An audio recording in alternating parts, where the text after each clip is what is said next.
Hey, Rad Kids parents, I hope that y'all are having a great week and a new year. Welcome to the new year.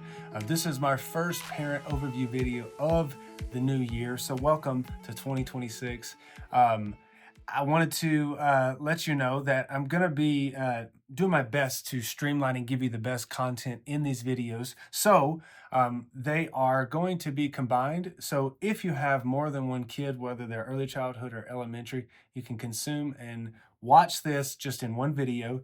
I will put chapters if the video has too much content, but my intent is to kind of give you the videos together, specific points where it points to just early childhood, just elementary, but then also to discuss together.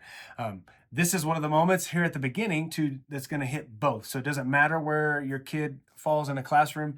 This overview part is going to talk about the series as a whole. So we started a series this last weekend called Think. So the next 5 weeks, because last week obviously is behind us, that we focused on how our words have power. And you probably saw around our campus a cow tongue. We used that to show the power in the tongue. That was the foundation lesson. Now we're going to teach the kids through the word think. Each letter will stand for something, and I'll talk about those in a minute. But think. And so in this idea and this concept is we're going to have 5 essential questions that the kids are to use, and they're going to hopefully learn to ask themselves through the word think these 5 questions. Is it true? Is it helpful? Is it inspiring? Is it necessary? And is it kind? We're going to focus on Proverbs 18:21. We're really going to focus on that every week in our early childhood because that's the Bible verse that the kids are going to be memorizing and learning. And then there's the main point as well that goes with that. Now, let me say something before I talk about the main point in the Bible verse. Remember, your kids can earn prizes and points for the store, depending on if they're in elementary, they can earn points for the store when they come back and tell us the Bible verse and the main point. So we do those to kind of build foundational habits so the kids get to memorizing things. That's what that's for. But in the early childhood, when they come back and memorize these things, they can get something from the prize box. All of our early childhood classrooms, in case you didn't know, have prize boxes that they can go into. Now, except for the babies, it's a little bit different for their class, but that's not the point. The idea is that they come back with this main point or this Bible verse memorized, and they're getting a sticker on their sticker chart for the early childhood. For elementary, they're getting points on their little punch card punched for when they come back and tell us these things. So that's a little plug for the memorization of the things. Let me talk about for the early childhood. So if you don't have elementary, tune out for just a few seconds. Early childhood, we have one main point and one Bible verse for the whole series. Okay, so the main point, it goes like this: I will use my words carefully. Now, here's the motions that go with it. I will use my words carefully. So hands kind of pointing down and like tiptoeing along carefully. So I will use my words carefully. That's the main point. Now, the Bible verse is Proverbs 18:21. I already mentioned that. But the tongue has the power of life and death. Now, the motions go like this. The tongue, has the power, and we're going to take our hands like this, kind of spread them out of your heart, and then push, kind of like bring them up. The power of life, and then and death, kind of push it down. Okay, so tongue has the power of life and death. That's the motions for that. Okay, now tune back in if you were elementary parent, didn't have an early childhood kid. Tune back in now because I'm going to talk through the rest of the series and kind of close it out. Now, I said that we're going to be using these things, the letters of the word think, and I already mentioned them. But the first one is it true? Is it the truth? Is it not a lie? Is it the truth? So truth versus lying. We want to push them to obviously telling the truth. So we're going to use the story of Ananias and Sapphira in Acts chapter 5.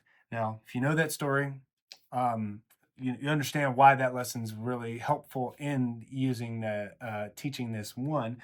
But we want to push the kids to deciphering and understanding. They know what's right, they know what's wrong, but they need to, before they tell something that's true or not true, think about it. So is it true? Is it what I'm about to say? Is it actually true?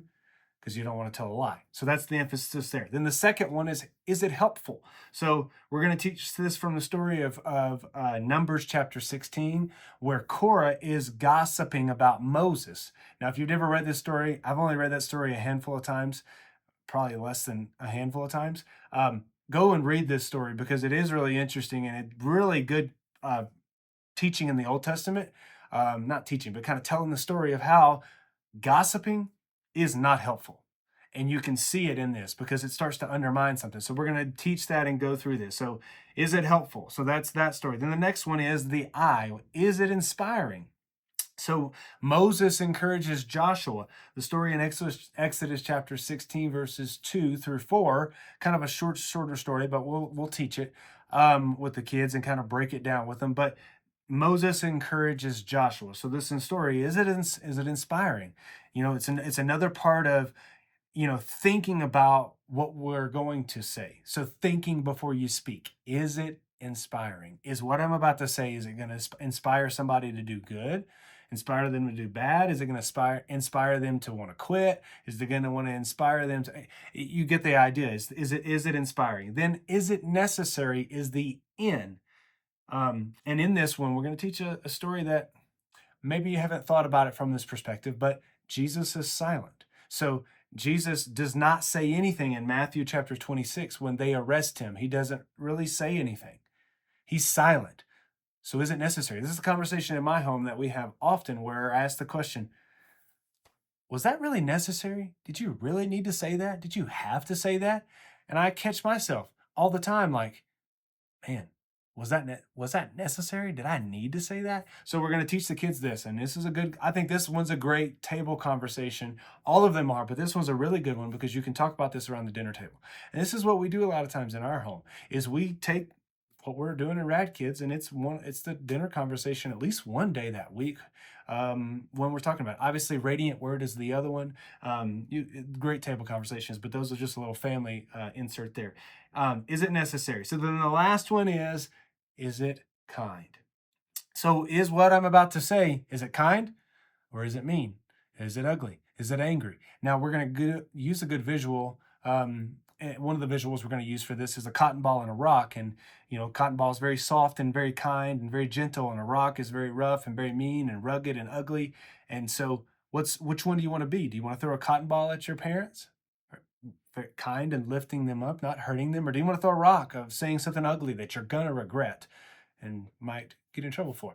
But that's the K is kind. So my prayer is that this series sets us up for the year, and our kids and us as families are thinking before we speak. We're not just saying things, because really, conversations I have all the time, this could help a lot of things in our families, in ourselves, in our homes, in our kids, if they can learn to think, and if we can learn to think before we speak.